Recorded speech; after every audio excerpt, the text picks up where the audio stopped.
So excited to do another of these interview series highlighting these amazing female leaders. Thank you to the Society for Healthcare Strategy and Market Development for providing this amazing platform to share these stories. I am Sarah Brownell, the Strategic Growth Director for HDR Architecture, and I am just so excited. I'm sitting here on a beautiful day in lovely Mountain View, California, with the incredible Tracey Lewis Taylor, the Chief Operating Officer at Camino Health, and we're going to talk about all of the amazing insights that you have to share. So this interview is a little bit different than some of the other ones we've done. Well, they're all different, but this one is really a particular one that I'm excited about because it's going to go in a little bit of different direction than I think others have before. So we're going to explore some new insights and talk about some ways where, just learning how we can learn from you, Tracy. So I'm very excited to have you. So thank you for doing this. Well, thanks for being here. It is a lovely morning, a little bit crisp. Yes. It's been a cooler summer. I'm really happy to have you, and thanks for coming to my office. Oh, I'm happy to do it. I'm so excited for this. So let's dig in. So first question I want to ask you, maybe we start off with, if you could just share a little bit about your background, career trajectory. How did you kind of get to this point? Sure. Probably like most people in healthcare, there's always a why.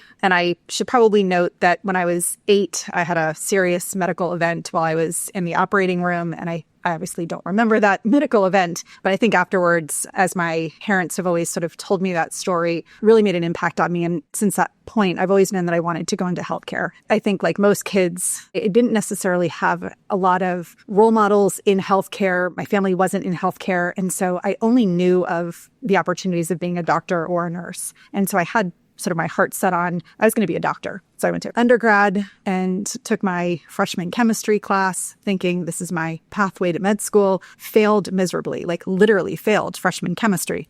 I don't think it was because it was an 8 a.m. class. I think it was just because I was not smart enough to do well in the course. But I also realized I didn't really want to be a doctor. I didn't really want to go to med school. And so I really had to find how I could still fulfill the sort of passion and purpose of wanting to be in the healthcare space without being a doctor. But I had the opportunity in college to be in a freshman health class. I think it was a required class, but it was taught by students that were part of the School of Public Health. And I was fascinated, just really enthralled. And so did an undergraduate degree in psychology and sociology as sort of a stepping stone towards public health, which really sort of aligned with where I saw my core values start to align. So focused on policy and management and learned how our healthcare system was structured, had the privilege of studying abroad and taking some comparative healthcare courses, learning how our system was structured, how the UK systems were structured, and got my start there. So my whole career was really based on understanding the healthcare system. I started healthcare consulting as my first job. I sort of laugh at those experiences, had really great opportunities in, at the time, what were the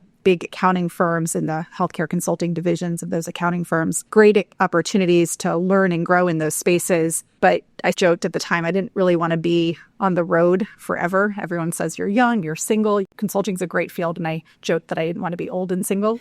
So really wanted to get into the provider side of healthcare and really being responsible for owning the recommendations that as consultants we were oftentimes sliding across the table. So I did that consulting faux pas, if you will, and had the opportunity to be hired by my client to implement some of the recommendations that we had proposed. And that was fantastic. And again, really taking the opportunity at that moment to implement recommendations and being accountable to see if something actually worked. So great career opportunity. Great learning opportunity as well, I think, probably, yeah. Phenomenal learning opportunity. Yeah. I will say, fortunately, those recommendations worked, but we were responsible for recommending a consolidation of business offices from individual entities into a regional structure, which still exists today for that client. So really excited about seeing that. That's great. Still in practice 25 years later. So that was exciting. And while I didn't obviously stay with that particular employer, 25 years later, really great opportunity to build something from scratch. But my sort of next move was probably one of the most pivotal of my career path. I left that particular employer, moved to New York, what I will say on a whim,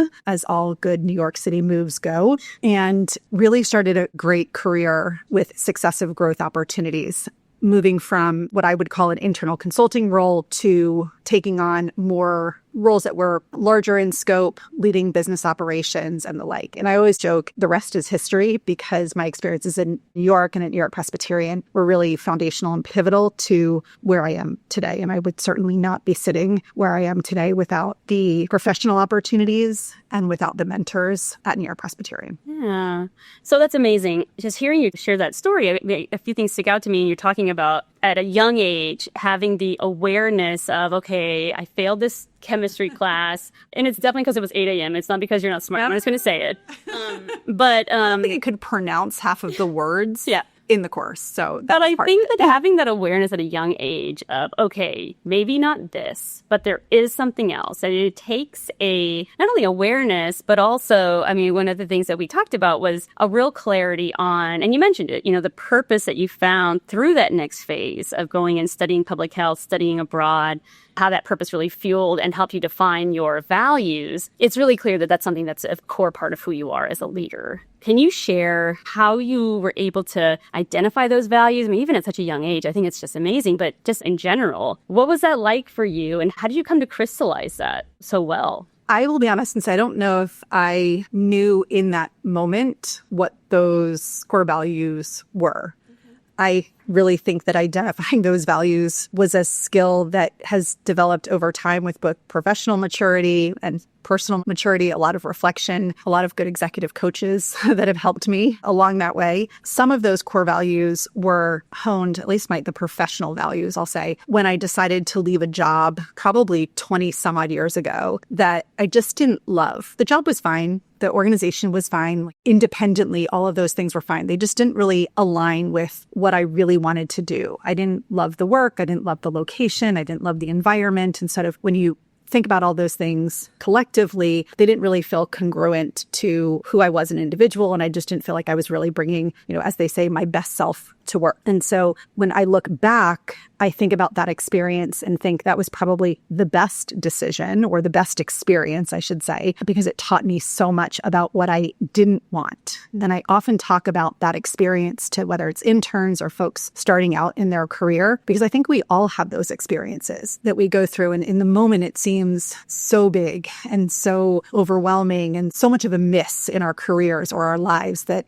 this is the worst thing that could happen to us. But it really isn't. And again, I think that, when we, quote, make those mistakes, if you will, early enough in our lives or in our careers, they are recoverable. And if you can reflect on those as opportunities and learn from them, you gain so much more in the future. And so for me, I think back about that moment as one of the best lessons, because every successive decision that I've made, I've sort of looked back on that experience and thought, okay, does my next job, does my next move feel more congruent? And am I looking at this as checking all of those boxes? And have I learned something from that experience? That's so important. And it's such a great reminder of that, because we are all going to make mistakes and we are all going to make decisions that aren't necessarily the right ones. And you can either ignore it or you can learn from it and choose to really call on that to help you develop. And it's important. Right. And it's not always perfect, but I think the sweet spot is it's incrementally better. Yeah. We can be incrementally better versions of ourselves in the future than we've won. We've been successful. And I think it's also in alignment with what I've heard you talk about wanting to be your authentic self and being true to yourself. Because I think a lot of times we say, well, no, I said I was going to be a doctor and I want to be a doctor, so I'm going to do this no matter what. But really learning about where you get your joy, where you get fulfillment, where your purpose is met, and being okay to let some of those other past assumptions or past ideals go to really focus on the things that really do fulfill you. I wish I'd learned that faster. But I guess I feel like I make mistakes quite a few times. But I think that's really great. Okay, so you made a couple moves. You talked about a couple of the moves you've made over time. As you reflect on those more pivotal moments in your career, can you talk a little bit about how mentors have shaped you and how those experiences helped you become the leader that you are today?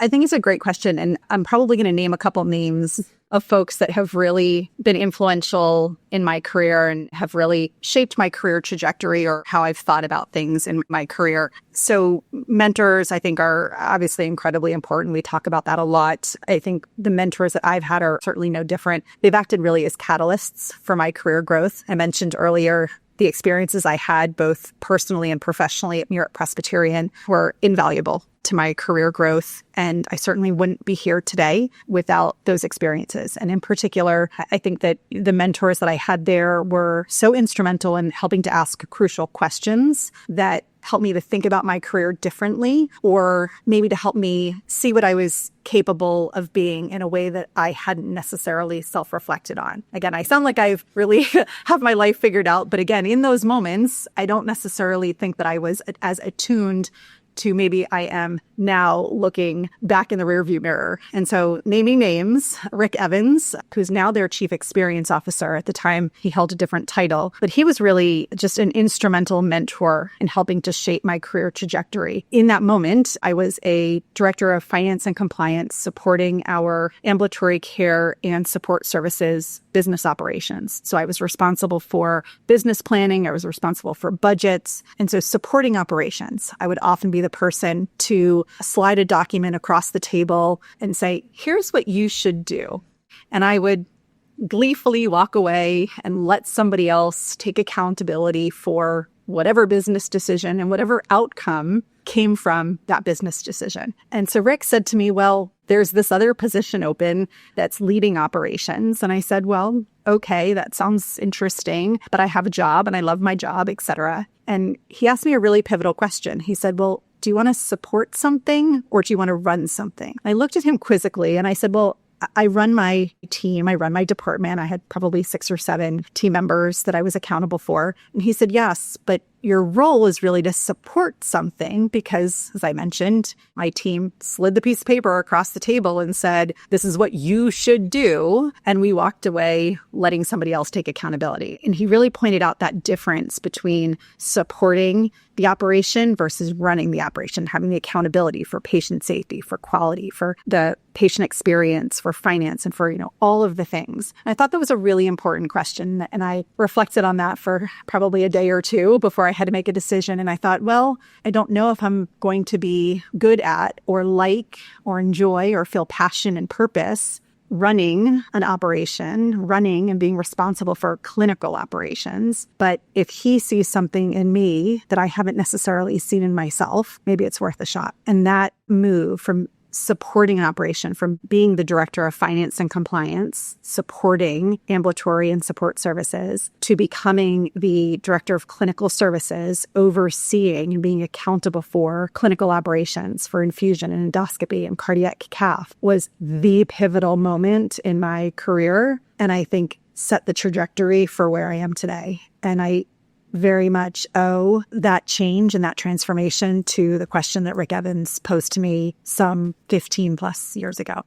This is really important because I think that it is so powerful for somebody else to open. Obviously, what he did was he opened your eyes to the fact that it's okay to give yourself permission to be a leader. And I think it's kind of crazy that sometimes we as women leaders, we need that to give ourselves that permission, because I think a lot of times it's seen as too ambitious or it's too bold, or it's okay to support things. And it is, but you can also be a leader. And that's great. And to realize that the skill sets that I had, while different, were transferable, were applicable, and that the leadership that I had in my role could be translated to running a clinical operation, and that I didn't have to have a clinical degree to be successful in that space. Yeah. And that he saw something in me that I didn't inherently see in myself. Yeah. And I think that we all have the power to do that for others. And I think that's what our purpose is as leaders. Yeah, I totally agree. And I think that obviously this is a moment that really shaped you and impacted you. I think that so many of your team today would probably thank him as well for opening you to that opportunity, because you are making such a difference across the organization. So thank you, Britt, for your advice. So going back to making these moves, going into new organizations, kind of as you've grown in your career, I think feedback is a big part of that. And I think this is something that female leaders often struggle with too. And maybe every leader struggles with it, honestly, but particular female leaders. But I want to talk about feedback, because not all feedback is good feedback, but some of it is hard feedback, and it's the best feedback. So how have you incorporated feedback in your own development? And then do you have any advice to early careers on how to seek it out and evaluate if it's good for you or not. Just let's talk about it a little bit. Yeah. Well, let's start with the advice question first. So first, feedback is a gift. So if you're lucky enough to have someone in your career or in your life who respects you or your work enough to give honest and specific and hopefully constructive feedback, you have absolutely won the lottery. These people really care about you and your career development. And I think just as much as they care about the success of the organization, I think that's really important. Leaders should obviously care about the success of the organization, but there's congruence there. If they care about the success of the organization, they need to care about the fact that you as an individual leader, you as an individual human also contribute to the success of the organization. And so there are really two pieces of advice that I can give around the topic of feedback. And the first is that you really need to develop the muscle to ask for feedback. Not every leader is really comfortable giving and proactively giving feedback. And I think it's incumbent upon each of us to be able to ask for it and to seek it out. Developing the muscle to ask for it, being specific about what type of feedback you're looking for, I think is really helpful. And that helps, I think, to direct the type of feedback you're looking for from whom you're looking for that feedback from, I think will make it more valuable, more meaningful, because it inherently implies that you trust that person that you're getting the feedback from. And I think that's the second piece, is that if you're not proactively seeking it out from someone you trust, and it's what I'll call unsolicited feedback, making sure the person that's giving you the feedback, that you're taking the time to evaluate, do you trust that person? And I can't underscore that point enough, that feedback comes to us from all different points in time, from all different places, and only you can really decide whether you trust the person, whether you respect them, whether you value their input, and whether you agree with the input that's being provided. But the bottom line is, feedback is really just somebody else's perception of the situation or whatever it is that you're doing. And so even if you don't agree with it, you have to understand that it's someone's perception of their reality. And so you have to do something with that feedback. The second piece of advice, which is just as critical as number one, that you have to actually ask for, feedback for people you trust and respect, is that you actually have to be open to receiving it. And I think that's the really hard part. And I think probably the lesson that I will admit that I wasn't so great at in the early parts of my career. I'll probably bring my mother up in the podcast. So shout out to my mom. In the original feedback.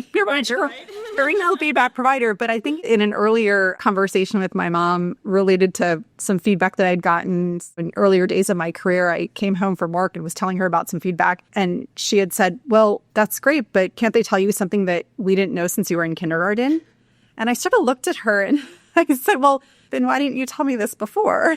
So it is sort of funny that she probably did tell me, but maybe I just wasn't open to hearing it in the same way. But in all seriousness, and again, I'm going to go back to naming names, midway through my career, maybe I was open to hearing it from different people. Maybe it was just different when you don't hear it from your mother. But I did have a few lottery tickets come my way in terms of people that I really respected and valued in the workplace who gave me really great feedback. So again, back to my New York Presbyterian days, death really pivotal for my career. Two individuals come to mind.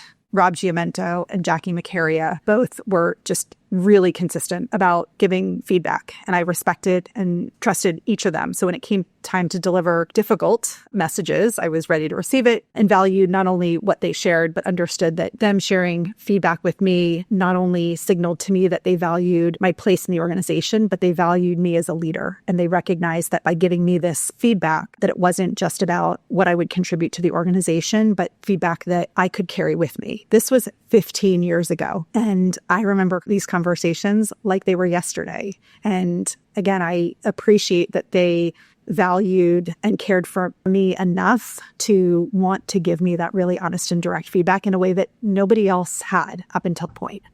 So this might be off script a little bit, but when we met before, you told a story about, and I don't know if it was one of those individuals that had given you a piece of feedback in a meeting. Yeah, and you... Rob Giamento, in particular, was exceptional. And he and I were in a meeting with our finance leaders presenting a business plan to fund an outreach program for community-based outreach programs to support patients with asthma. And we were poised to not only present the financial data, but also sort of the operational and business case. And as our finance folks walked in the room. There was chit chat that happened, obviously, before the meeting. And we sat down to start presenting the business case. And every time I started to present the financial data or the operational data, Rob would interject and answer a couple questions. Finance team would ask some more questions. And Rob would defer and say, yep, we'll get back to you. And I would, again, sort of quizzically look at him and think to myself, well, we have this information. Why isn't he letting me answer? And we would sort of do this dance for about 15, 20 minutes. And he'd let me answer a couple questions. But for the most part, the majority of the questions that the finance leaders asked, we deferred and said, yep, we'll get back to you. And I was, again, dumbfounded, thinking we have all of this information. We had done so much prep work. Rob and I, like most things, we were aligned. He knew that I had the information, and we were well prepared to answer all of their questions. And so the meeting ended, no decision point on funding this business case, and we agreed to follow up in a couple weeks. So I went back to my office and I was angry, to say the least. I had prepped, I was prepared, and I was confused because I knew that Rob knew that I had all the answers. And I'd done so much work. And so went back to my office. And for me, that standout moment was when Rob called me about an hour after the meeting. And I picked up the phone. It was my desk phone, by the way. This is how long ago it was. No cell phones.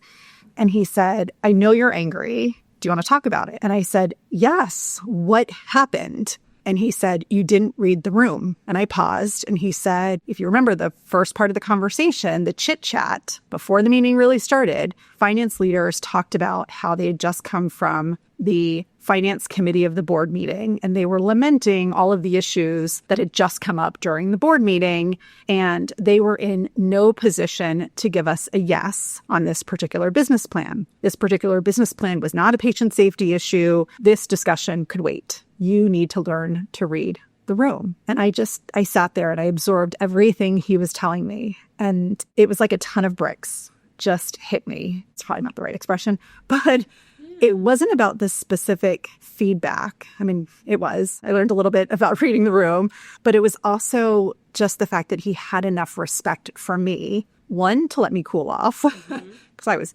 angry, and that he called me within an appropriate amount of time to give me the direct feedback and to give me the valuable lesson that I needed to learn. And again, it really showed me that he invested in me as a leader, in my professional growth and development. And it showed me what good feedback looks like. So Rick Evans, Rob Giamento, Jackie McCarria, collecting my names. Yeah, and I think that's great. And it's such a great story. I just love that. And I love that, we're here to talk about you and your journey, and you keep mentioning all of these other people, which I think is just so fun and fundamental. I am standing on the backs of giants. I think that's amazing. And now, obviously you have a lot of road ahead of you, but what advice do you have? Maybe go back to that girl that failed that chemistry class. What advice would you have for yourself as you were starting out in your career?